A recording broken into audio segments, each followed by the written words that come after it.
কিরে নান্নু, কি শুনতাছি নতুন নির্বাচনের কথা? হ্যাঁ, কিসের বলে পিয়ার পদ্ধতি?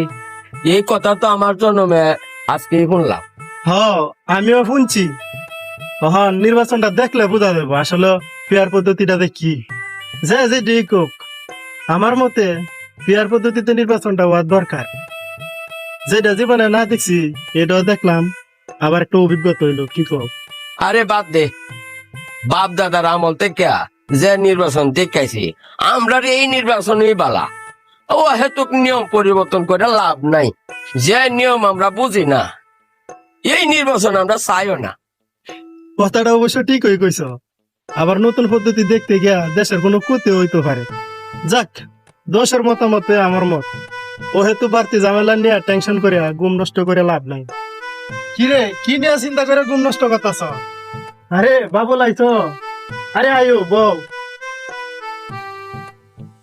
বিহার পদ্ধতি কি তাইলে তোরা জানস না? হ্যাঁ, সেটা হইলো একটা ফাউতাবাদী নির্বাচন। মনে কর ভোট কই দিছ, তুই নিজেও কইতে পারবে না। ভোট দিবে কিশোরগঞ্জ, ভোট দিয়ে পড়বে নারায়ণগঞ্জ। এটারই কো পিয়ার পদ্ধতি নির্বাচন। খুবই ডেঞ্জারাস কথা। আমি ভোট দিমু, আমি কইতে পারুম না ভোট আমি কই দিছি। কিসের বুড়াবুড়ি চলতেছে? নান্নু মিয়া, নির্বাচন আইলো না, এখনই তোমরা বুড়াবুড়ি শুরু করে দিছ। আর দেরি তো আমরাও জানি, কিন্তু আমরা কথা কইতাছি পিয়ার পদ্ধতির নির্বাচন নিয়ে। দেশের কিছু কিছু দলে নাকি পিয়ার পদ্ধতির নির্বাচন চায়। আরে বুড়ের সময় হইলে তো ভোট দেওয়া লাগবো, কিন্তু যে কথা শুনতাছি ভোট কেমনে দিম? কি শুনতাছ কসাই শুনি? বাবুলে দি কইতাছে আমার ভোট তো আমি দিমই, ভোট যে কই দিম আমি নিজেও কই পারতাম না। তোদের জন্যই দেশের আজকে এই অবস্থা। কিছু বুঝোস আর না বুঝোস, সাধারণ মানুষের মাঝে ভুল বুঝানিটা কি হয়ে বোঝাই তারস। তোরে আর কি কমু, সারা দেশের মানুষই জানে নতুন পদ্ধতিতে নির্বাচন চাই। বাংলাদেশে কিছু কিছু দল এই পিয়ার পদ্ধতি নির্বাচন যায় একটা ভাওতাবাদী নির্বাচন, এইটাই কইছে। পিয়ার পদ্ধতি কি জানোস তুই?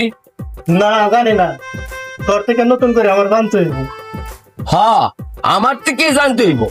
যেটা না বুঝোস এইটা আগে জানার চেষ্টা করবি, তারপর মানুষকে বুঝাইতে হইবে। আরে তর্ক না করিয়া পিয়ার পদ্ধতির সম্পর্কে তুই কি জানো সেটা ক। আমরা শুনি, আমরা চাই দেশের পরিবর্তন। এই তো সুন্দর কথা। একটা বিষয় তর্ক না করি আলোচনা করিয়া সমাধান করাই তো সবচেয়ে সুন্দর। শুন বাবু, রাগ করিস না। আসলে পিয়ার পদ্ধতিটা তুই যেভাবে বুঝছস এটা তুই ভুল বুঝছস। পিয়ার মানে হলো আনুপাতিক প্রতিনিধি